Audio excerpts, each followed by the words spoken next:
Hello, welcome back to the channel.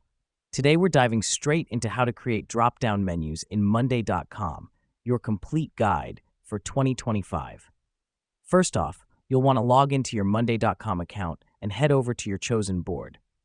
The reason we do this is because each board in Monday.com represents a different project or workflow, and you'll want your drop-down menu to be relevant to your specific board. Next up, select the column center and click on the More Column option. Then choose Dropdown. This helps us because it starts the process of creating a drop-down menu.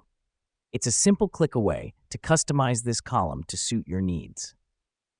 Now that we've done that, a box will appear where you can add your drop-down items. Click on the Add an Item button and start typing in your desired options. Don't forget to hit Enter after each one. This is important because each drop-down item represents a choice that will be available to your team when they use this feature in the future.